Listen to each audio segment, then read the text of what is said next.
Hello there and welcome back to the Chaps Guide, the channel where we talk about grooming, self-development and of course men's style.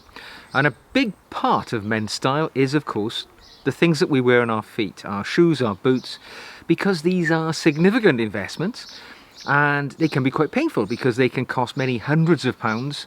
But if you invest well, it's something that can be with you for many years and pays you back over and over in the quality that you get.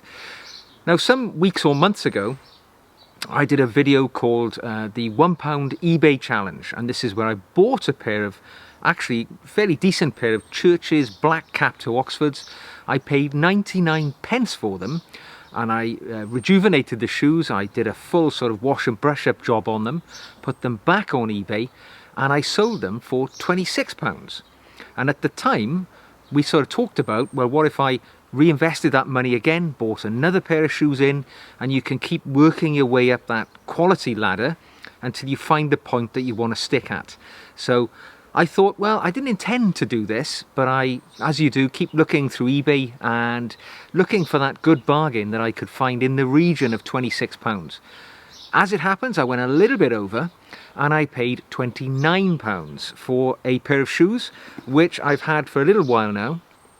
And you're going to be amazed at what I could buy for £29. It's not conventional, it's not perhaps a classy dress shoe, it's a little bit left of centre, but let's turn the camera around and I'll show you what I've got. Okay, so this is what came through the post a little while ago, or a few weeks ago now in fact, because it's been a while since I did that video on those shoes.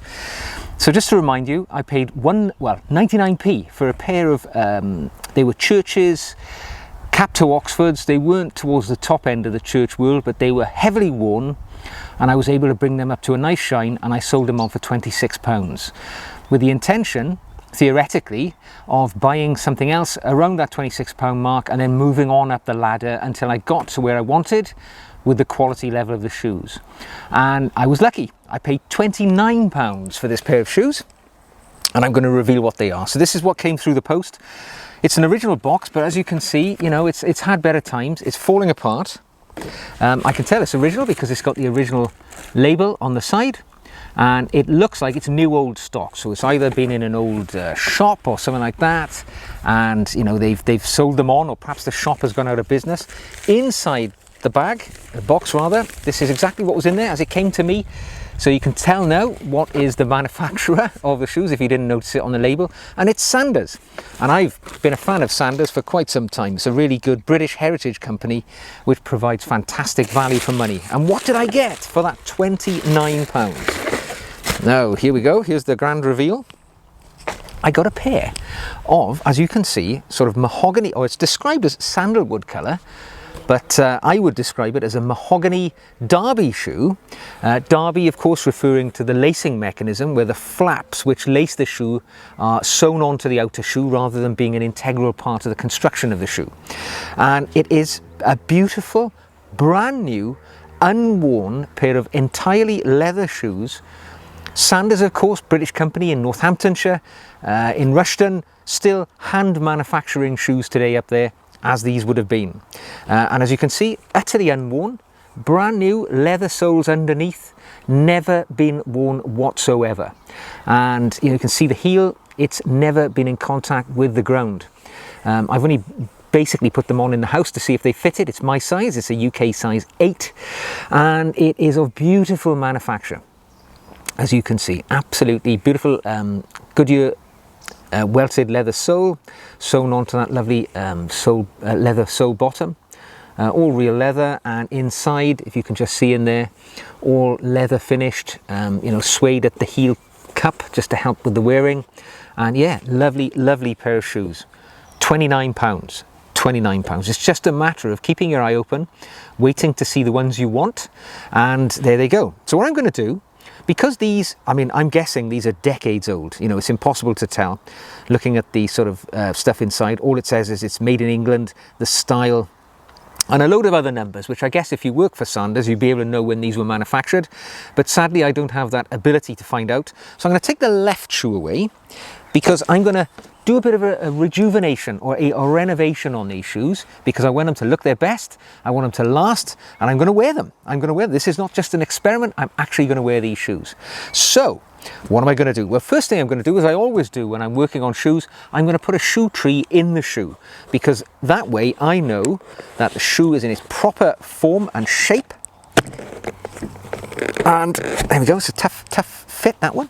And it's going to look its best. When I'm pushing down, working on the leather, it's not going to collapse under the pressure I apply to it, and it's going to look its very best. So there we go.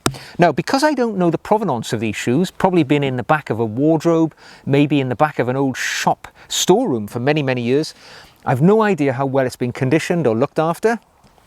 So my first step, as always, Sophia Renovator or Renovator, which is basically just a conditioning cream, and I'm going to apply that to the shoe, and then we're going to work on giving it a bit more color, looking after it.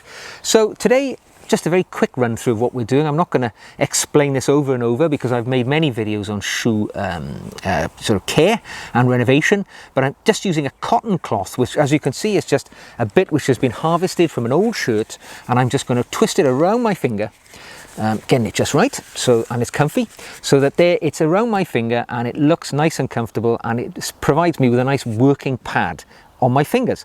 I'm going to get some of that Renovator onto the tip of my fingers, and I'm just going to apply it to the shoe by going in small circles around the leather, and the goal here is to get that leather to absorb and to take in that Renovator, because the worst thing in the world for shoes, of course, is to dry out. That way the leather becomes brittle, it becomes more wrinkles when it flexes, and the likelihood is the leather will fail if we do not look after it and we do not condition it. And this is an entirely leather shoe, so I'm going to go around the edges of the sole as well. Now, I'm not going to make a meal out of this, because I can see the shoe is in immaculate condition. It has never been worn, never been on a human foot, so I'm just going to whip around it, because I'm just doing this to show you the process which I will be applying. Of course, I can see that these shoes are not in bad nick whatsoever, but if they looked as if they hadn't been conditioned for a long time, you can apply more than one coat of Renovator. If the shoe's very dry, and you can tell it's dry when you're working on it generally, because the absorption of the product will be swift and instant, and in this case it's gone in pretty quickly. I can see that the leather's in good condition. It hasn't probably been kept in a exceptionally dry or humid environment, so I'm only going to apply one layer of the Renovator, just to apply those oils, essential oils and waxes, which will help protect the shoe. Just reach over to get my brush. Now, ordinarily, I would leave that for, 5 minutes to dry. And today, I'm actually in the great outdoors. You can tell there's beaming sun, there's a very gentle breeze. This is drying instantly. The Renovator's absorbed into the shoe almost as quickly as I was applying it. And if I was in a perfect world, I probably would apply another layer. But I'm not going to today, because I'm demonstrating rather than perfecting. You might also ask, well, why hasn't he taken the laces out? Again, same sort of situation. I think taking the laces out does cause stress to the shoe, to the eyelets. I try to avoid doing that. Also, it's a bit of a pain to do that, if I'm being honest. So I try to avoid taking the laces out where I possibly can. And in this case, I don't feel the need, because the shoe is so new, it's immaculate. So now that Renovator has dried, I'm going to use this 100% horsehair brush, which I've had for many, many years, and I'm just going to apply the brush to the shoe to take off that Renovator, which hasn't absorbed in. And it will, in fact, bring the shoe up to a nice little shine, because the Renovator itself, even though it's a conditioning cream, it is obviously imbued with many different oils and waxes, and even they are able to bring a shine to the shoe. Now, as I've said many times, many people, this is all they do to their shoes. They don't go any further than this. They simply apply the Renovator, and that's their sort of go-to level that they will achieve on their shoes, because that's the sort of shine they're looking for. They're just looking for a nice little sheen rather than a brilliant shine. And here that's exactly what we've had. A little bit more brushing there. So yeah, it's come up okay. It's not about the shine at this stage though, it's about me knowing that that shoe has now been conditioned and it's, you know, it's in a better position to withstand the rigors of life than it was before, when it was just straight from the factory 20, 30 years ago, I've no idea. So the next step for me, even though this is a factory brand new pair of shoes, I can tell this shoe has never been polished. And this is a brand new cloth, I'd never used it before. But you can see that some of the colour has transferred from that factory finish on the shoe already, just using something as almost neutral in nature as the Renovator. So I don't want that colour to be leached away entirely, so I am going to apply some colour. And to do that, I'm going to use another Sophia product, which is Pomadia Shoe Cream. Now, shoe cream is really the go-to thing for looking after your shoes as best as possible, because the shoe cream, a bit like the Renovator, it provides conditioning because there are waxes and oils within here which are beneficial for the shoe. But additionally to the conditioner, as you can tell by looking at it, this has a high amount of pigment, or colour in other words, and you can see, I hope in there, that this one is quite red. It's mahogany in colour, in fact, and I've chosen this because I think it matches the shoe. It might be a little darker than the shoe, in fact, and I'm hoping to give a bit of life to the shoe. I'm quite happy to apply colours where I think it'll benefit the shoe. And in this case, I think that mahogany is going to be a good little addition. So again, I'm just wrapping my cloth. Let's get a good wrap around my finger, cloth around the finger, and there we go. Get that on there. So I've got a nice little working surface again. I'm going to just dip that into the polish, get a bit on there.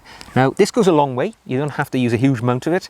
So, and again, exactly the same situation, small circles all over the leather, and you know, quite a strong bit of pressure really. I'm applying downward pressure because I want that polish, that cream, to go into the pores of the leather. Now this is quite a good quality by the look of it, calfskin leather, and it's taking the polish quite well, so I'm no problem with that at all. And just going around it, no problem at all.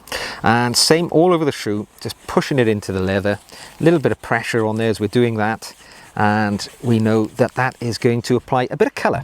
As you can see, quite a strong reddy colour on this mahogany, and it's a colour I'm quite fond of actually. It goes well with many different types of clothes, so it goes lovely with greys, it goes nice with navy blues, and mahogany. Burgundy is my all-time favourite shoe colour, in fact, even though black is the most formal and some would say the most versatile because of its ability to be worn with just about anything. I would argue that your burgundies, your oxbloods, mahoganies, they're very close behind black, although some would say they're very informal sometimes. But there we go. So that's it. That is the shoe cream. Now, as I said earlier, you can apply this more than once. So, you know, if I wanted to put a bit more of a patina onto the shoe, add a bit of nuance to it, I could have added a dark brown colour. That would have, you know, added more depth to the colour. And the beauty of using the shoe cream is that it doesn't permanently alter the shoe whatsoever. If, when you've applied something, you don't like the way it looks, it can be removed quite easily without damaging the factory finish, because the factory finish is a dye which is normally an alcohol-based dye, which is absolutely permeated into the leather. It can't generally be wiped away by using a solvent, so something like acetone, or Sophia do a product called Renomat, which is a good colour stripper. So, you know, you've always got options there. But if you want to play around, nuance the colour of your shoe, the ball is in your court. You can take your shoe on whatever journey you want it to. If you don't like it, you can strip it back down and go back to the factory finish, start again. Now in this case, I've applied that mahogany and I've let it you know, dry off. It's gone entirely opaque now, so I know it's nice and dry. And again, my good friend the brush comes out, and again, all I'm going to do is apply the brush to the shoe. I'm putting lots of pressure on it, and the goal here is to move any of that material which hasn't been absorbed into the leather away from the shoe, to make sure that it's not going to impede the next stage. Now, plenty of pressure, plenty of movement, because we're generating heat as well as friction, and that's what the polish likes. That's what moves the polish. So there we go. That's it, nicely done. Now, I wouldn't necessarily recommend polishing your shoes in bright, natural sunlight as I am now. It's probably 20, 23, 24, 25 degrees. And, you know, it's really speeding up the way that the polish heats and things like that. But there we go. Nice little bit of a sheen on it. And if you were a person who was only interested in a sheen, you could quite easily walk away now, and that would be more than enough for you to, you know, to stand out as somebody who looks pretty good. However, it's not the finish for me. I always like to apply some wax polish. So for me, a three-step process is the application of renovator, conditioner. It's the application of shoe cream to add some colour and to give a bit of a shine to it. And then finally, wax. Wax is a protective coat which will protect the shoe from the wet if you're walking around in the rain. It'll protect it from many of the other things. Ultraviolet light on a day like today, obviously, of course, that leaches colour, breaks down all natural things, ultraviolet, and something that we want to protect our shoe from. So in this instance, as you can see, let's move it around the other way, get the sun on the toe cap. It's looking good. So I'm going to use some polish today, and actually I'm not going to use Sophia shoe cream, polish rather, because, I mean, I could quite easily use the Sophia neutral, because that's a lovely colour, it'll look good, but I don't particularly like using neutral unless I don't want to take the shoe in a sort of colour journey. And the colour which I think will be just right for this particular pair of shoes is by the brand Kiwi, and it is called Dark Tan. Now, to look at there, I guess it just looks like a very dark brown to you guys, but actually it's a lovely reddy colour, and I really love this colour. It works exceptionally well, and I use it quite a lot on mahogany coloured shoes. So in this instance, wrap the old cloth around the finger again, and I'm going to apply that over the shoe. Simply, it's lovely viscous today because of that heat, so I'm just moving it around because I'm right-handed. It's a bit easier for me to do it this way, and I am just going to apply that over the leather, just using little dabs into the polish. Now, as I've said many times probably, if you've seen any of the previous shoe renovation videos I've done, the actual shoe polish looks exceptionally dark, doesn't it, when you look at it there? And that's because it's all in one place and it's condensed. Actually, there's very little colour within that shoe polish. The colour that often influences the way that our shoes look normally is in the shoe cream, which we've already applied, and you can see it hasn't particularly altered the shoe very much.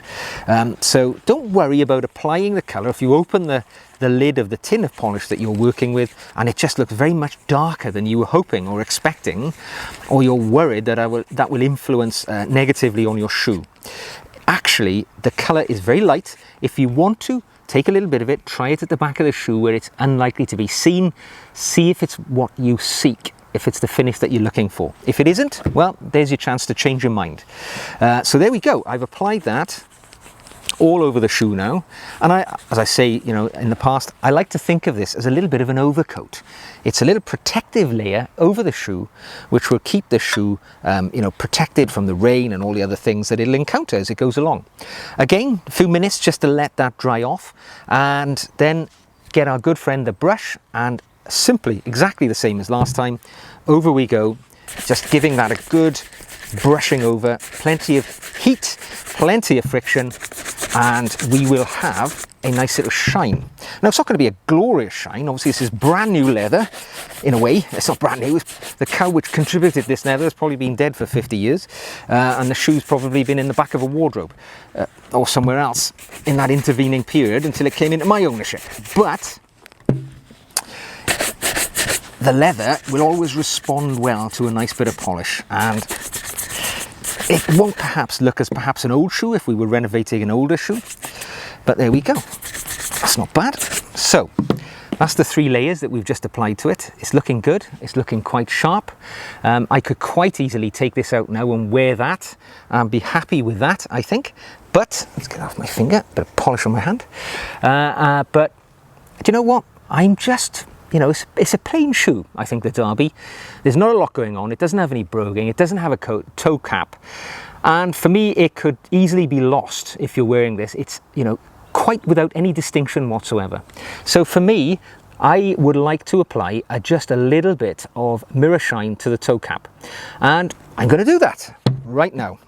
And I've come prepared because I've brought with me some Sapphire mirror gloss. Now this is a product, it's just basically a polish, same as the other polishes we've used today, but it's been formulated in such a way to make it easier to achieve a mirror shine on the shoe, because it's a bit drier and it allows us to build up the layers that we are looking for, which will give us that mirror shine all that much quicker. So quite simple process, and what I'm going to do, for me, this is the way I do it. People do it in different ways, but I use a small cosmetic pad, and I'm going to apply some water, nothing more than that, to this cosmetic pad. I use this little spritz bottle. You can do it in any way you wish. And it's not soaking wet, it's just dampened. Now I form the pad into a little working pad, so I can grip hold of it between my thumb and my index finger, just like that. And now I just get the mirror gloss. I'm going to get the mirror gloss loaded up onto my pad, and I am just going to apply that only to the area that I want the mirror shine to. So for me, just the first couple of inches of the shoe toe cap, because otherwise, if I was to apply this mirror shine all over the shoe, when I wear the shoe, when the shoe flexes naturally, when my foot bends just behind the toes, it's going to crack and it's going to fall away and look terribly scruffy. So for me, I can see where the natural flex point is going to be, just literally the top 2.5 inches. I am just going to apply the mirror shine to that point. And it's a very, very easy process. And it is just about applying the polish to that part of the shoe and bringing the shoe up to the shine. And I'm just going to do that over and over again until we get that lovely mirror shine. Now, I don't propose to expose you to me doing this for 10 minutes, unless you're one of these folks who enjoys watching these ASMR videos where people do, you know, repetitive and incredibly boring things for your satisfaction. I'm not going to subject you to that today. I'm going to leave you for a moment and come back. The next thing you will see will be a nice shine on this shoe. Right, so there we go, folks. Welcome back. And I've probably put about 10 minutes, when you haven't been here, into this pair of shoes. And I haven't gone nuts because, you know, it's a brand new pair of shoes. I'm not entirely certain where the toe cap is going to flex, so I don't want to over polish it. But hopefully you can see that I've acquired the beginnings of a mirror shine on there. Now, as I say, I'm going to leave it at that right for now. Get the other shoe in, just to show you a bit of a comparison. It's not stark. Obviously, like I say, I've not gone nuts on it, but you can see, hopefully, that one is starting to come to life and is going to be a bit more interesting. So I'll carry on with that.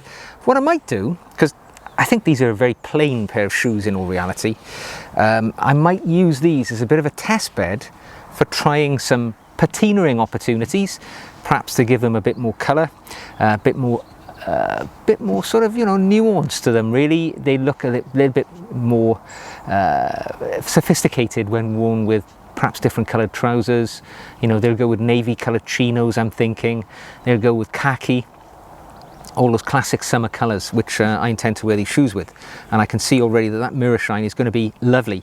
Because this is, you know, a lovely pair of calf leather shoes, they're taking the polish fantastically, and that shine will be splendid given the opportunity. And that's because Sanders are a great manufacturer.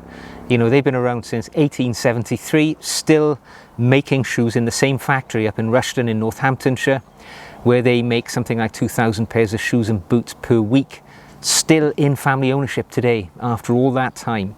So they're a fantastic company. And I always, when people ask me, you know, how do I get into a fairly good pair of shoes for a modest amount of money, Sanders is possibly the first name that comes off my tongue, because it's a great manufacturer and the prices are not exorbitant at all.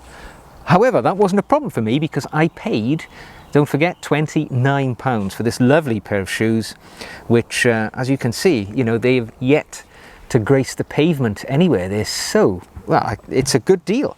And I got that deal simply because I saw them on eBay. They looked all right, the photos, and I could see that it was going to be a shoe which wasn't going to attract a great deal of attention because it's not perhaps classically well known, Sanders. It's not your Churches or your Crockett and Jones or your Allen Edmonds where people automatically go to. Sanders is a good brand to search on, and you'll see the odd fantastic bargain coming up. So there we go. So they've had their conditioning, they've had their shoe cream, they've had their polish, wax polish, they've had the beginnings of a mirror shine, as you can see. Looking kind of good already in this beautiful sunlight here. And yeah, I think me and these shoes are going to go on a bit of a journey together. So there we go. I hope you enjoyed that little journey. So folks, there we go. What a fantastic pair of Sanders Derby shoes. And for £29, and with that little bit of work done, with that amazing mirror shine, shows what a good quality leather it was to start with, because when you have a base of that level, it's easy to build that sort of finish on a pair of shoes. But now they're going to look great in the summertime with a pair of chinos if I'm going to a slightly more formal event, you know, going to a barbecue at a friend's house or something of that nature, or even if you're wearing, you know, slightly less formal suit perhaps, which is navy. That lovely mahogany colour is just going to really set them off and look fantastic. And with that mirror shine, even though the Derby is not necessarily considered a more formal shoe, that shine elevates it to the next level and it looks absolutely stunning killer. I think you'll agree. So there we go. That's what you can do. Now, I'm not going to sell these shoes on because actually I've achieved the standard where I want to get to, and I did it for £29, and I now have a immaculate brand new pair of shoes which could be with me for, you know, for decades. Might even see me out, who knows. Depends how often I wear them. So there we go. So I hope you've enjoyed that and enjoyed that journey, and that's something you can do yourself. Just get on that eBay, keep your eyes open for that exact pair of shoes that you want, and be prepared to strike, you know, at the right price at the right time, and you can get there too. So thanks for spending your time with me today here at the Chaps Guide channel. I look forward to seeing you again very soon. I wish you well on your own journey to find the ultimate shoe bargain that'll go with your wardrobe. And until then, stay sharp, and I'll see you soon.